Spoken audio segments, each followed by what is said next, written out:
مولاي صل وسلم دائما أبدا على حبيبك خير الخلق كلهم. مولاي صل وسلم دائما أبدا على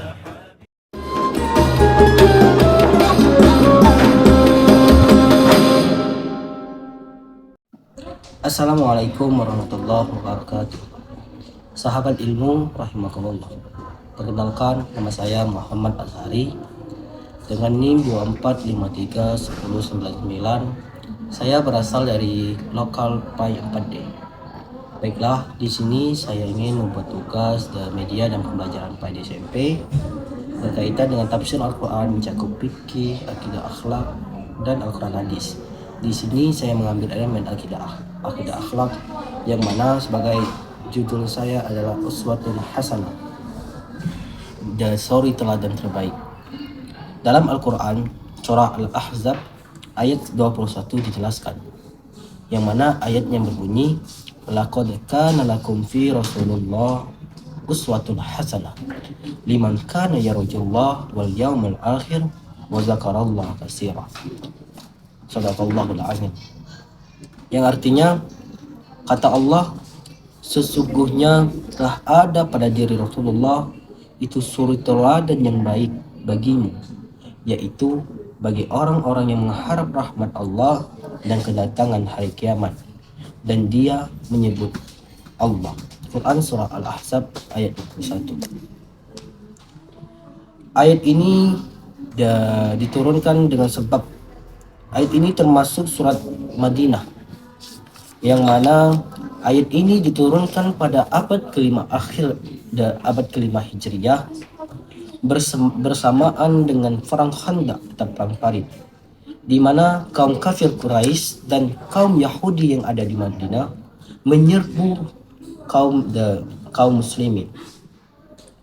Ketika kaum Yahudi dan kaum musyrikin Quraisy di Mekah bersatu untuk menyerang Rasulullah, maka diusulkan oleh sahabat Farman As-Farisi untuk membuat parit. Maka perang Khandaq ini dijelaskan sebagai perang parit untuk menghalangi mereka. Ayat ini berkenaan ketika keadaan gundah gulana, ketika keadaan umat muslim tidak percaya dengan dirinya, tidak percaya dengan Tuhannya, dan tidak percaya kepada nabinya. Ketika kaum kafir Makkah dan juga kaum Yahudi yang ada di Madinah, mereka bersatu untuk menyerang Rasulullah dan kaum muslimin di Madinah. Maka kata Allah, mengapa engkau tidak meniru Rasulullah sebagai teladan yang baik? Sebagai dijelaskan dalam ayat ini, laqad kana lakum fi Rasulullah uswatun hasanah. Rasulullah itu sebagai teladan yang baik. Bagaimana Rasulullah itu menjadi seorang pemimpin, panglima, menjadi seorang kepala rumah tangga, sebagai kepala keluarga. Bagaimana Rasulullah sebagai rakyat biasa, pembuat undang-undang. Makanya ayat ini mengajarkan kepada kita, sebagai sebabnya dulu, yang mana ketika umat muslim ini percaya, turutlah kepada Nabi Muhammad, tirulah Muhammad, perbuatan Muhammad. Bagaimana kisah perjuangan dakwah Nabi Muhammad di Mekah. Ketika di Mekah, bagaimana tekanan yang ada pada Rasulullah dibuat oleh pemuka-muka kaum kafir Quraisy. Sabar, Nabi Muhammad sabar, tabah menghadapi ini semua. Makanya dalam asbabun nuzul ayat ini, Allah menyuruh kita mengapa tidak meniru Rasulullah SAW dalam hal kesabaran.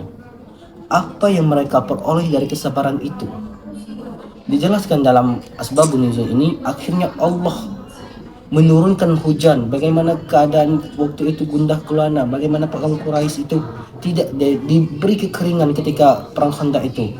Maka terjadi perang internal yang Allah hadirkan untuk mereka. Lalu kaum kafir Quraisy itu menyerah dengan sendirinya berkat kesabaran, berkat ketabahan yang diajarkan Rasulullah pada ayat ini. Hanya ini yang dapat saya sampaikan kepada kamu. Terima kasih telah mendengarkan penyampaian sedikit saya. Pada Allah saya mohon maaf.